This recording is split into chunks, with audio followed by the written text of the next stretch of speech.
Sinwa. It's the national water company in Zimbabwe. So actually, we use the 3 data concentrator to collect around 1,000 piece meter state remotely. Next. Okay, next one. Here is the general quantity of the meters we installed in Africa, but this year I think it's the much bigger quantity compared to before. Biggest one we have done is in Egypt. We have installed around 400,000 meters, but this year they have their tender for 1 million piece. Okay, so currently we have around 20 African countries have more than 10,000 meters installed. Next. Okay, thank you. So here we have the contact also including the emails and my personal WhatsApp.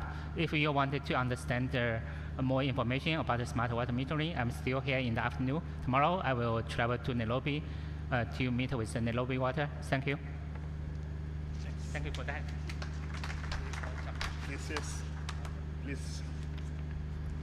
Thank you so much, Raymond Zeng of Liaison. I think he has been able to articulate, and we can see practical examples in leak detection, sound, and even the billing system, which is quite illustrative of what they are being, the company Liaison is using technology to do. So I think now that we have all gotten a chance to introduce ourselves and say where we are from, now the rubber should start meeting the road in terms of perspectives. I will try, especially apart from the 2 guest speakers, most of my questions will go to the panelists who have not gotten a fair or a longer period of time to explain. And I will start with my friend from Willow. In terms of technology and innovation shaping the future business, what particularly do you see as the role of big data and information? What would be, how will those two shape business in the future? I mean, the future starts from now, going into many years to come, following the experiences, some which have been shared by Safaricom and also Liaison. And of course, you use practical examples in your company. Thank you, Chairperson. Usually I can say from the water pumping aspects as Willow water pumping pump manufacturer. So usually big data is the data that is too big enough to collect, to analyze, to transfer. And the biggest challenge previously was the technology was not there, especially to capture this massive amount of data lively, and later also to use this massive data, especially for analyze purpose to get particularly, especially how the water industry or any industry can benefit. So in the aspect of Willow, especially we see digitalization as one of mega trends which our company milestone, like globalization, urbanization, water shortage, energy shortage, climate change, and digitalization is one of it. So especially the water sectors can use this data to improve the performance and later to boost efficiency. Now, in 2017, we inaugurated the first smart pump, and without having the human intervention, our pumps can communicate each other to optimize the system and to work at their best efficiency level, especially to save the energy the pumps are trying to use. So it really helps in the future. We can see how consumers behave by analyzing this data. And as a manufacturer, majority of our current products they are coming with a built-in interface to the cloud. So for the old system, because we do have also millions of pumps, which is already installed at the field. So there is a special gadget that we provide in order to connect them with the cloud and to collect this data. And the next innovation from our side will come, or we optimize our next innovation, especially, as I said, to improve the performance and also to boost efficiency of the water sector. Thank you. Thank you very much. Maybe just because we are still in the industry, we can ask Elisha of Doshi, how do you see technology and innovation shaping your business, and especially in relation to the data? Thank you. I echo most of what Belet has mentioned.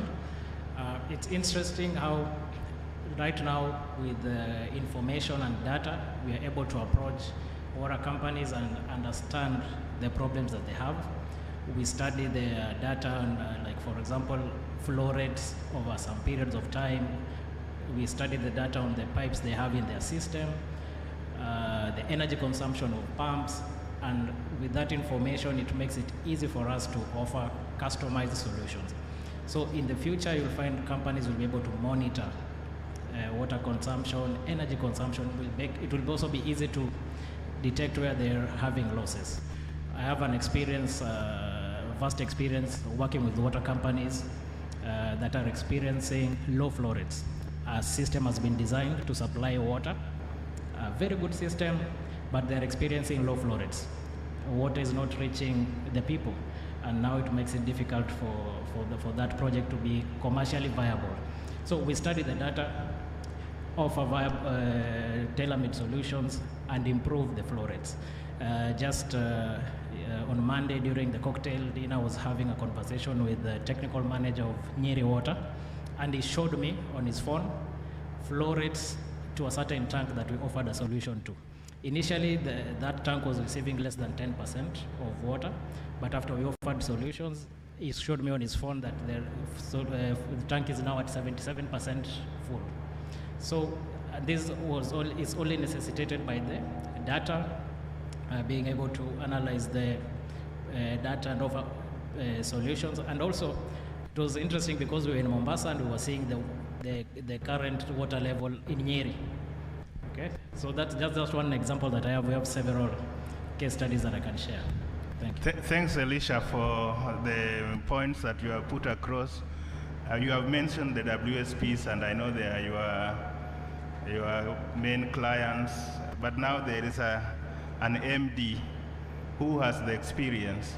So we want to invite Mr. Biwott still to be able to tell us, because Eldowas is one of those that have done very good work on district metered areas, to tell us what they see the future and how technology will shape it. Karibu sana. Karibu. Thank you very much, Willis. Thank you for inviting me to this panel. I'm so glad to participate in this topic.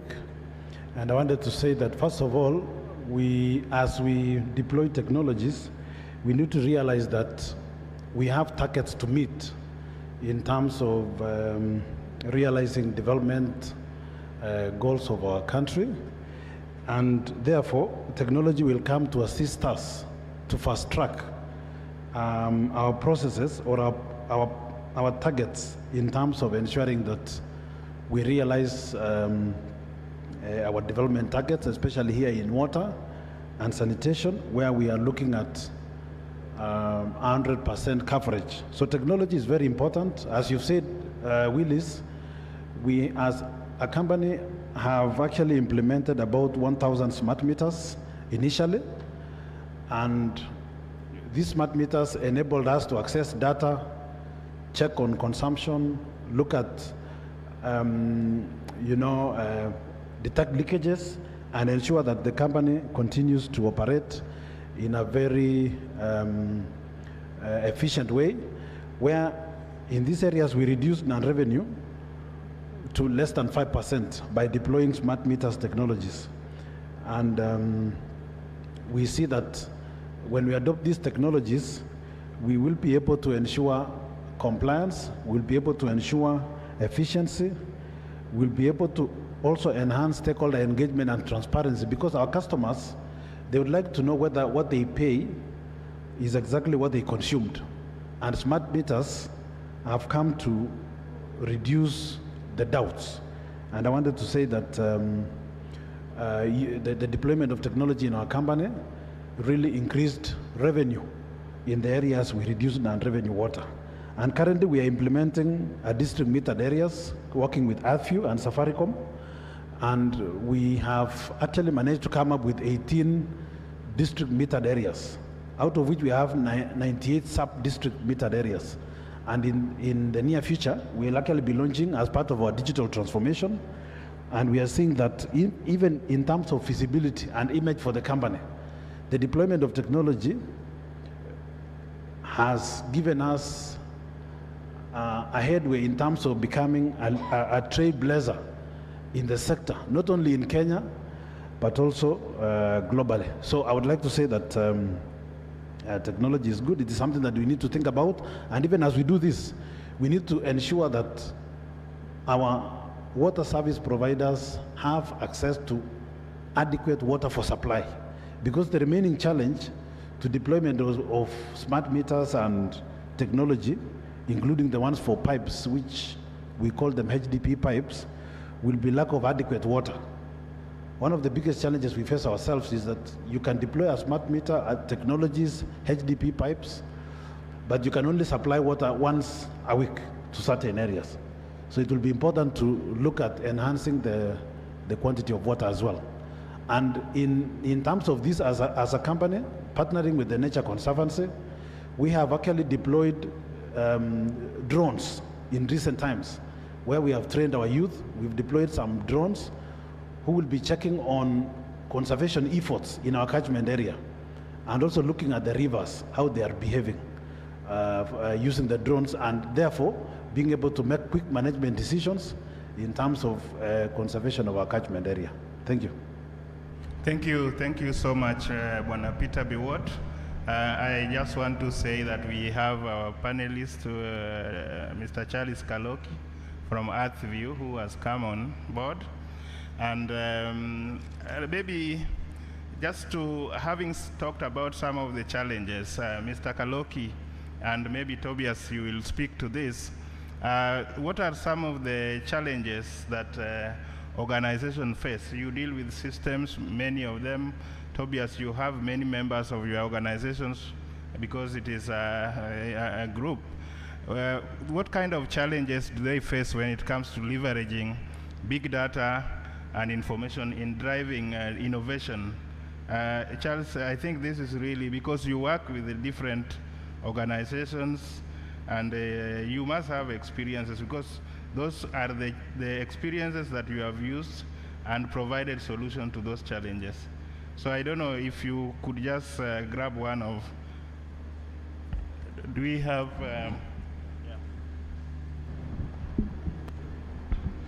Thank you very much, Willis.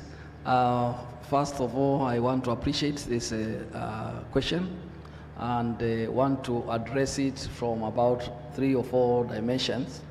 The first thing is to appreciate that the smart metering technology is not just the object, and a lot of people just go on and bring in equipment. But the smart technology is metering is made about 4 areas that need to be factored. So the first thing is the physical meter itself. The second thing is also the software which runs the meter. The other one is the power. You know, the smart meter must be powered. And the last one is then the communication. So a lot of time, the biggest challenge that has been incurred in smart metering has been in the area of communication. So you find a lot of these meters use different protocols of communication. So you find people just get out there, they buy meters, and then they cannot be able to integrate them to their communication. The other thing, of course, is then the issue of the data. The issue of the data. Most of the smart meters are being manufactured in a way that they report the data to their manufacturers' platforms. So you find meters that are implemented in Kenya, a number of them, they are reporting the data maybe to China or India or Europe. And as you know, according to our data law, which has just been enacted, it is not acceptable for any data of any public organization to be held outside the country. And so the biggest challenge has been who is in charge of the data, who is really in charge of the data. Number two, in terms of that platform you have, most of the the smart metering platforms are meter specific. So you find that if you are using that platform, it's only going to be used for that particular meter only.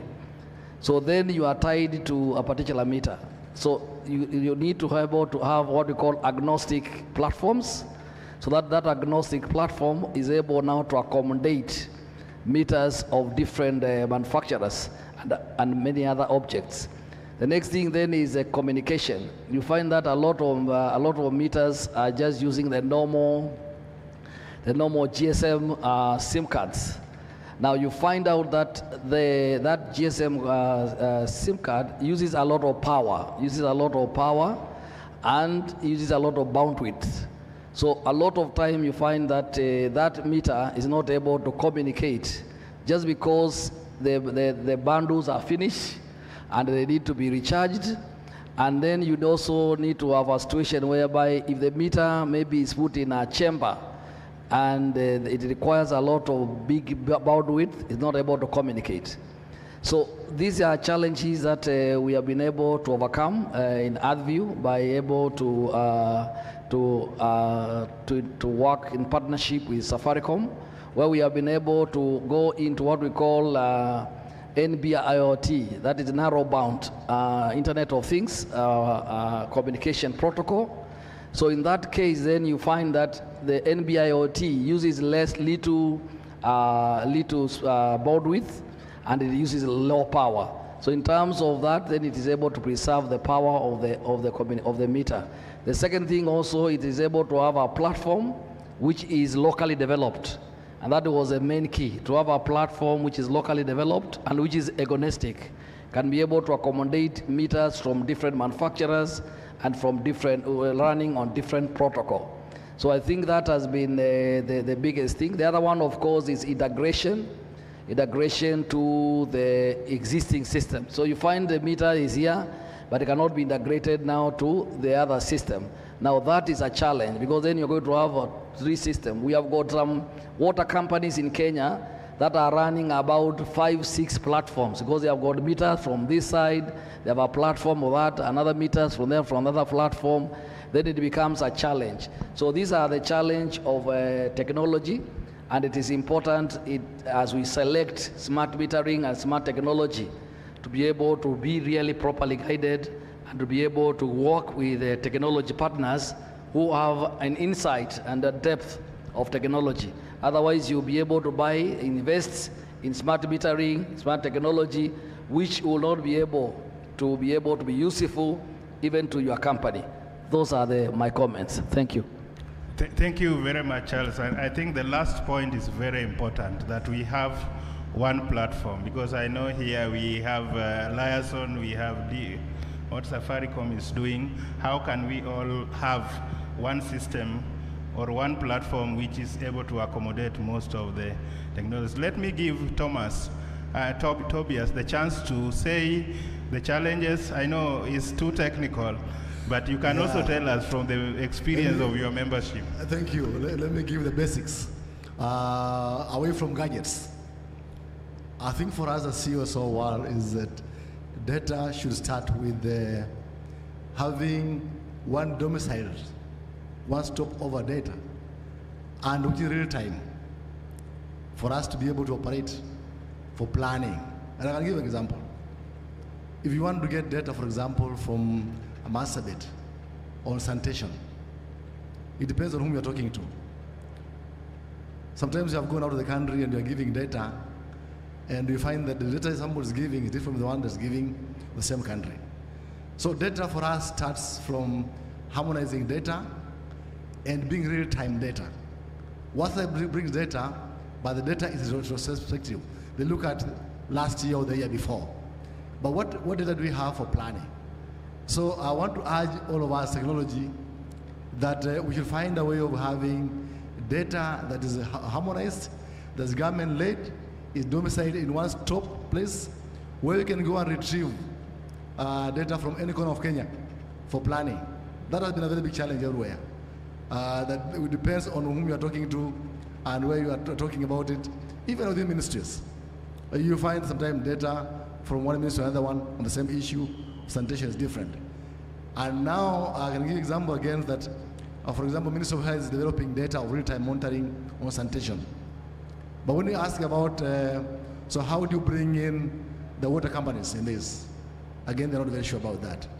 So we are saying data is good for us for planning in the civil society and all of us together. But it must be data that's reliable. It must be data that's in one stop at the ministry level, but also at county level. When we go there at the county level, we should find data that on sanitation that you find in schools, the same as it is in the Ministry of Health and the Ministry also of Water. So that has been a big challenge in this country for a long time.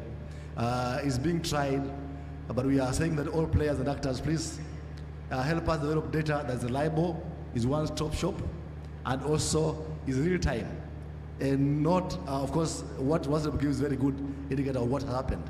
But we want to see now what's there now. Can I have a click of a button and be able to find data for example, Marsabit in one place, the same as you would do it elsewhere.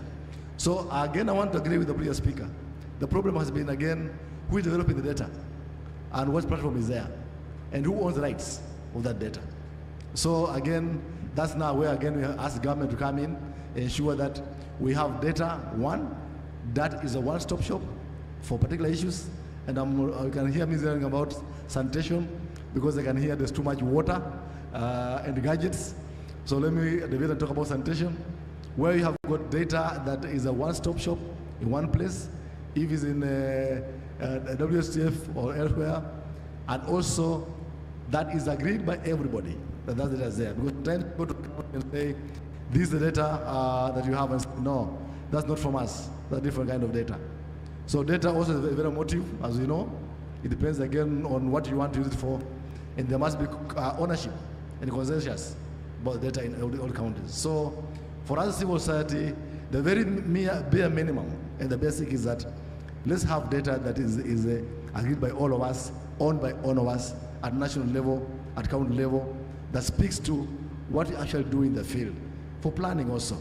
And that data be real time, and that data be used by technology, as we are doing now with the other ministries.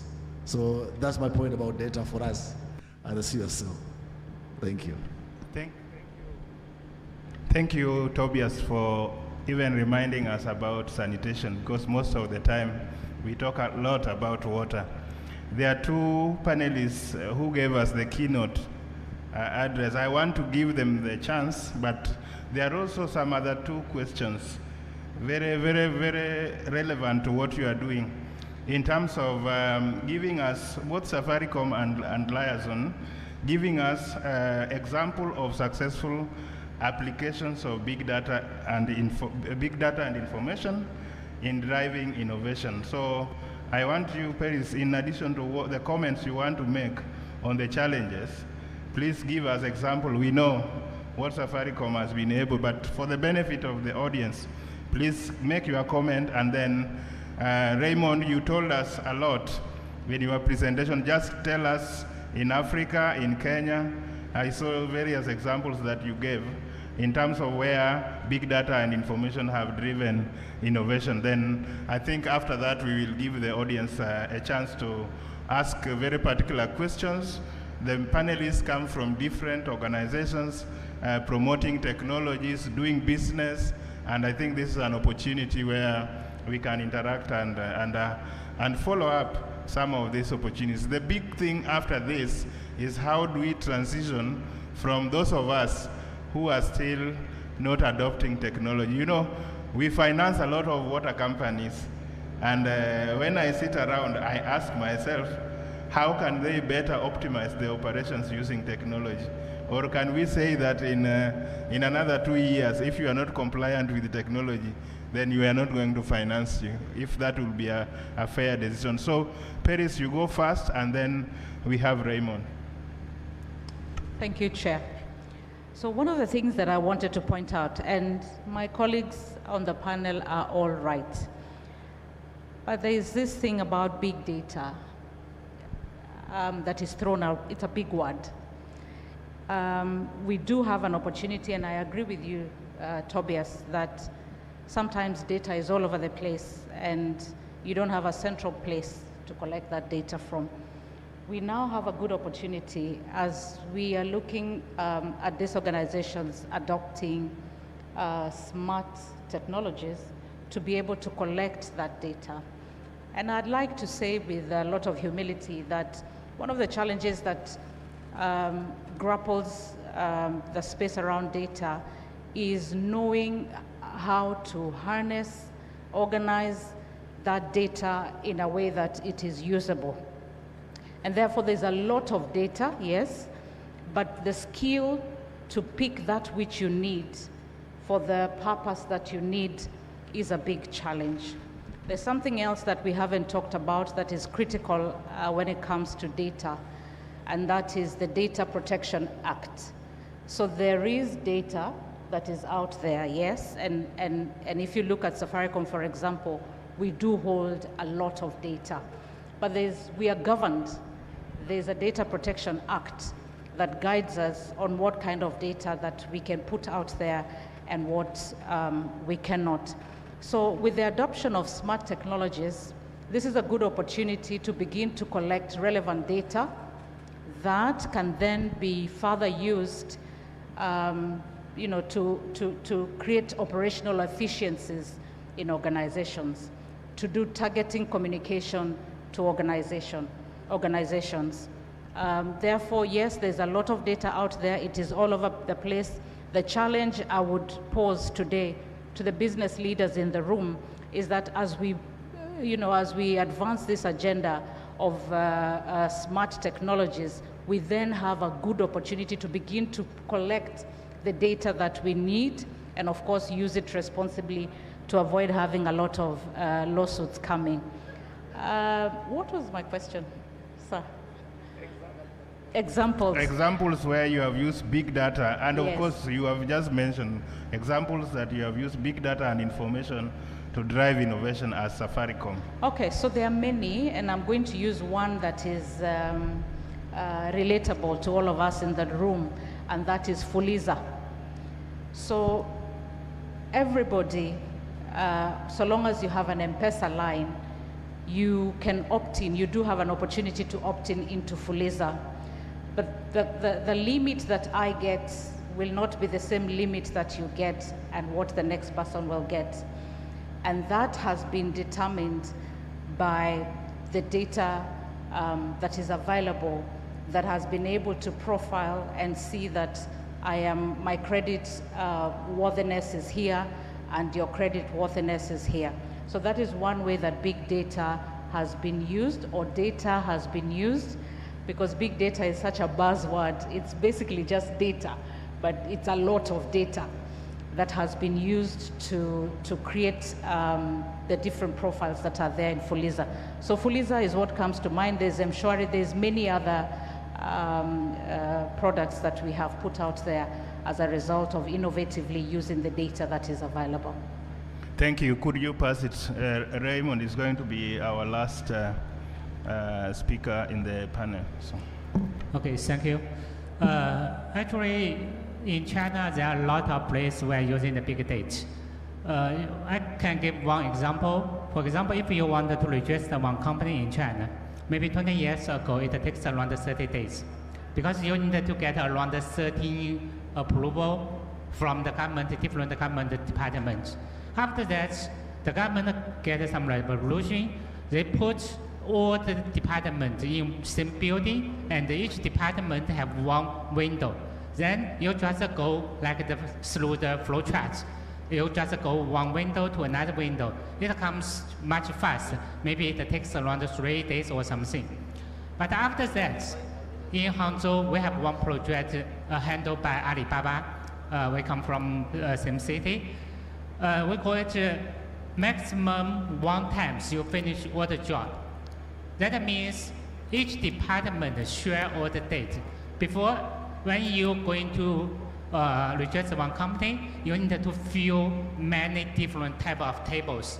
That means you are going to register in environment department, and after that you need to fill in the data in the legal department. Maybe after that is another department. So now the government share all the data of one company in the same platform. That means if you want to register one company, you can do it in 3 hours. So we use the big data technology to improve from 30 days to 3 hours. I think it's very difficult to imagine here. Even sometimes I see always talking about the Chinese speed. But all the Chinese speed, I think, depends on the big data technology and also, of course, the communication technology. I think in Kenya, it mentioned that the NB-IoT network is already started to construction, but in China, you couldn't imagine how many connections we have for NB-IoT at this moment. We have around 1.4 billion population, but we have around 2.5 billion pieces of IoT device. 2.5 billion IoT device already use the NB-IoT. Like the smart water meter is just a very small part. We have around more than 30 million or something like that for the smart water meter. But total IoT device, like the bicycle, we have the IoT device. Everything, we can put the IoT module. That's what happens. So if you have the data connection with like the IoT, and after that you have the data platform, like from Safaricom, we have the China Telecom, is similar, we have the Huawei. So they offer the data platform based on the cloud server, and all the data can be shared. So that means even for example, another example, when you're going to pass the customers, how many times you pass in China? If the domestic people, around 7 seconds. Around 7 seconds, you put the passport on the machine, after that, you pass. You couldn't imagine that if without the big data, maybe you need to wait in the window for 10 minutes, something like that. But with the big data, which are around 7 seconds, you can pass the customers. That's the case. Thank you.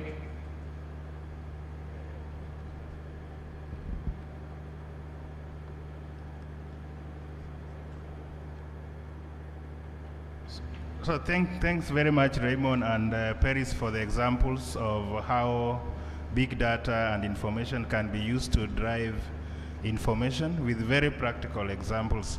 We are drawing to a close, and I think it will be an injustice not to give maybe 1 or 2 chances.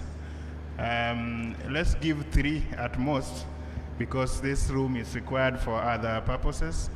So we'll start with please, is there somebody in the audience to give a microphone? We have Paul. I can see somebody. 3, let's have those 3. We take the questions all of them. Then we can have the panelists. And please introduce yourself. And if you can say the person you are directing your question to avoid.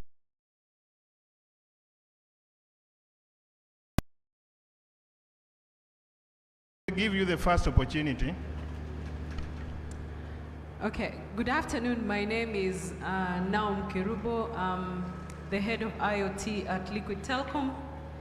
And I have 2 questions. One is directed to the manufacturers of pumps and water meters, about how, have you made a consideration of retrofitting the existing water meters, given that the community that we are trying to address, basically the community we are trying to position this solution for, have other financial obligations. So in a situation where they're cannot afford to overhaul their water meters, is it possible to retrofit the existing water meters, especially the newer versions of the mechanical meters? That is one. And then the second question is probably to the entire panel, and maybe to, I think, be what? What happens to the data clerks that we are replacing with these smart water meters? Given that this is their daily bread, we are trying to take away from them. Do we have anything we are doing to replace the jobs we are taking away from them?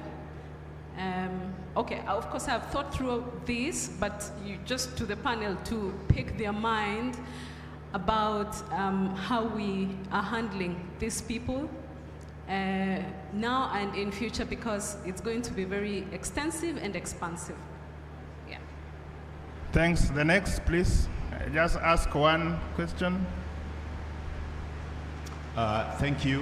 My name is Jisas Lemasagarai. I work with the GSM Association, which is a global representative of mobile operators.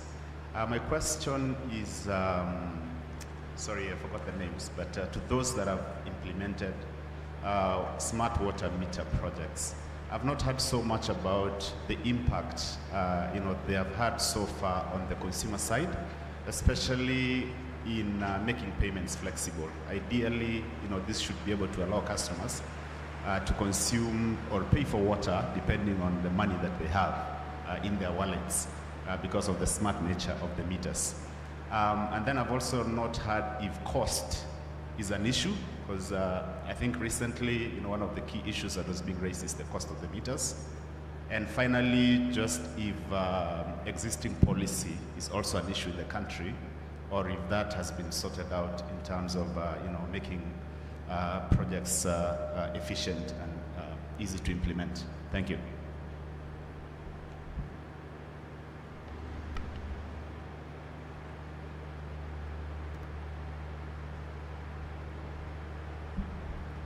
Thank you so much. I think the question is more directed to Raymond, Willow, and maybe Doshi. Yes, we have learned quite a lot for the last few days. And it's very exciting to learn about new technology and how this will be used to resolve some of the existing problems affecting water service providers. Now, the issue here to consider, which is very important, is that in terms of these products, because we have, water is has one of the oldest infrastructure in the country.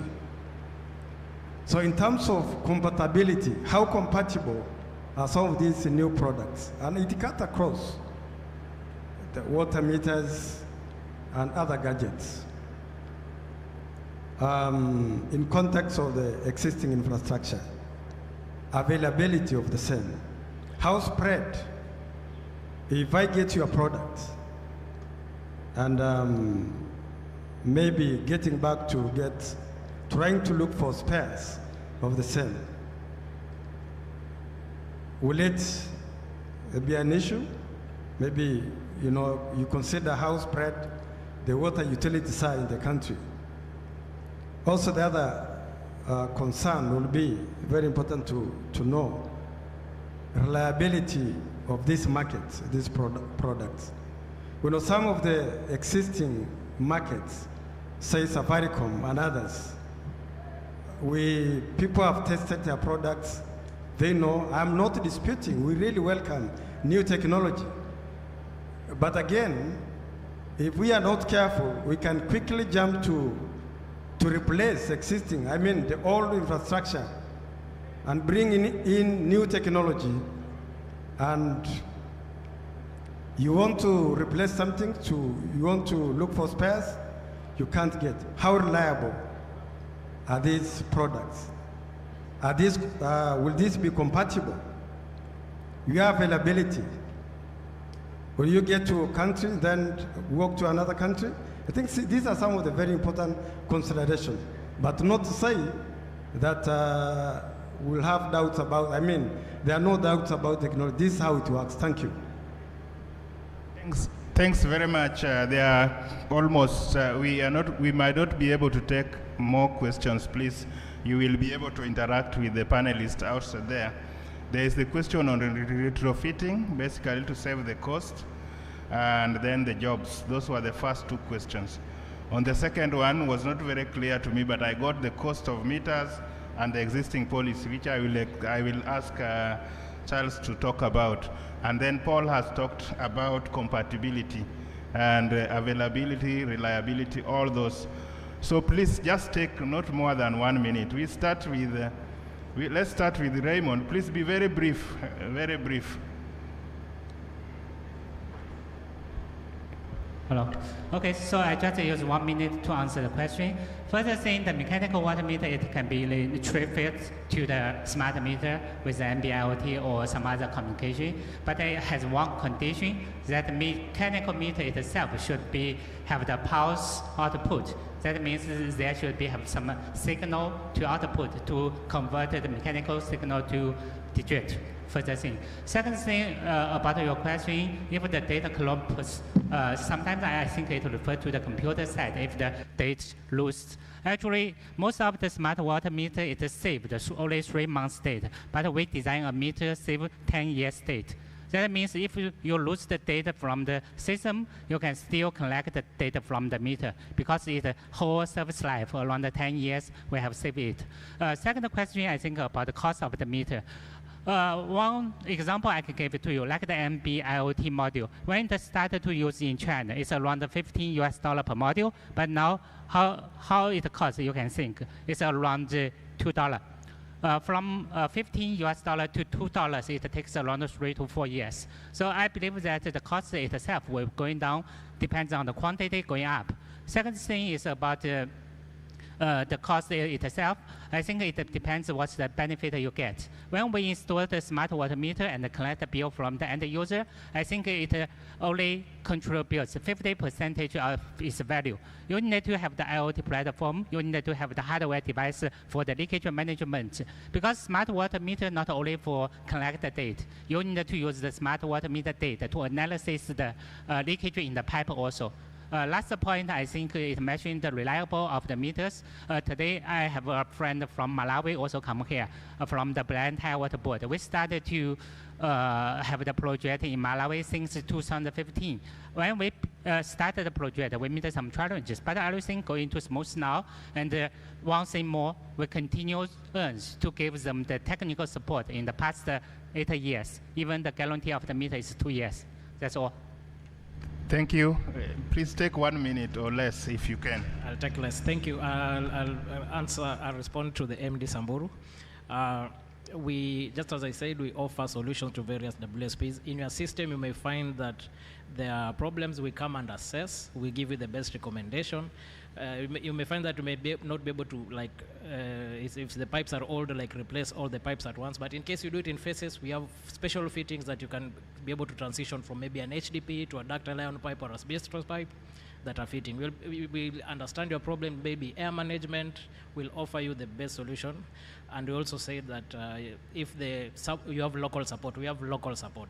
Various customers, when we supply or we offer solutions and they have any problem, I'm always 1 call away. We go to and visit the site. Maybe there's a problem with a valve, we'll be able to replace. So when you come to us, we'll offer you local support and that will not be an issue. Thank you. Charles, Tobias, let's have Charles.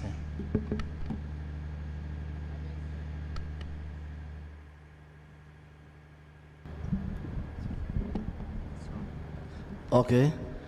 Thank you very much. I think the issue was the issue of the costs that was raised about the smart metering and the costs or the pricing. I think it's very important as we talk about the costs to be able to really look at what are we comparing cost with what. Because number one, it is important to realize that the current manual meters cost about $3,500. That is the cost of a normal manual meter. That manual meter, when you buy it, then you have to keep on reading it every month to get the data. So if you are reading that meter every month, and you look at the costs of the reading for the 12 months, for the next 5 years, calculate 5 years, cost of ownership. I think to me, I would not like to look at cost of the meter. I would like to look at cost of ownership and the service. So if you look at now the smart meter, it may cost maybe 10 to 15,000. First of all, the level of efficiency that you're going to get from that ultrasonic meter, smart meter. Number two, it is going to give you the data so that you don't have to go and read. It's going to give you data reading every day. So if you took your current meter and is subject to reading it every day for 30 days, for 12 months, what will be the costs comparing now to the smart meter that is giving you data every day at that cost? So I think that is what we need to be able to look. If we look at buying price, I think then we are comparing two things. It's like comparing a cow and a goat. But if you have to compare things, you have to compare a cow and a cow. That is what it is. You have to really to compare what are you talking about. This cost is that you are giving data. The current system now, if you get the data, you have also to get a clerk who must key in the data also. So if you calculate the cost of the clerk, the cost of reading, and it is only once, comparing to a meter that is going to give you the data direct to the database, and then you have it on your mobile app. That to me, the cost of the smart meter then is cheaper than the current meter. And that I can show you with the numbers. I can prove it with the numbers that the smart meters pricing is cheaper than current manual meters in terms of buying, maintenance, and operationalization of the same. Thank you. Thanks. Just one word, each person who has not spoken. Please just go, don't speak. Okay. Most of the questions have been answered. So I will answer the first one, retrofitting. Current technology, the pumps are coming together with digital interface. But those who are, as I said, existing pumps and panels, we do have what you call it IF module, which makes, let's say, the dump pumps to be smart, to communicate each other with additional feature for sensors also. So we do have both solutions. Thank you. I'll answer your second question, Miss, which was what will happen to the jobs, the people that are being replaced by the smart meters. The truth is, as leaders in the room, I think the time has come for us to begin to upskill our teams such that they're fit for purpose. The truth is, we may look at it at face value that they're losing their jobs, but if we upskill them, then they are the ones to come and help us to build these platforms. They're the same ones who we can use to come and manage that data that we are collecting. So then the onus is on us as the business leaders in the room to begin to have a mindset shift, and begin to encourage our teams around capacity building so that they are fit for purpose. The truth is, we're now in the technology era, and we cannot run away from it. Thank you. Thank you very much. For me, I'll respond to the issue of cost by saying that why do we have to own meters as WSPs? As water service providers, we are looking into new models like the ones we know in the telecommunication, whereby you don't buy the phone, but you buy the plan. So I think when we have a paradigm shift to an extent now where Safaricom can provide the smart meter, and then we focus on the plan to recoup the revenue. Then WSPs, we don't have to spend a lot of money buying meters. So I think that is the plan of tomorrow, which we are looking into. I know Kaloki is a businessman, but we need to look at partnering with telecommunication companies. They provide the smart meters, and then we agree on the revenue plan for a certain period of time. I think this way we'll be able to supply water to our customers more efficiently at least cost. Thank you. Thanks. Tobias, your last one. Thank you. My last was just, let's all of us enhance harmonizing data, making data reliable, and also making data real time, and have a one-stop shop at national level and also at county levels. Thank you. Thank you so much, all the panelists, for being able to candidly discuss with us the issue of technology, big data, and information. I think it has been a pleasure hosting you, and you have really given us hope and the reason that we can make it tomorrow. If you go to some of these sessions, there are even discussions on how the financing can be done. I was in an earlier session in the morning, so I think we should not be scared of many things, including the jobs. The panelists have said, how do we retrain these people to be useful to the same companies? So can we give them one round of applause, then they can exit the scene. Thank you so much. Thank you for agreeing to participate and giving me the opportunity. Karib. There is a photo for the whole group.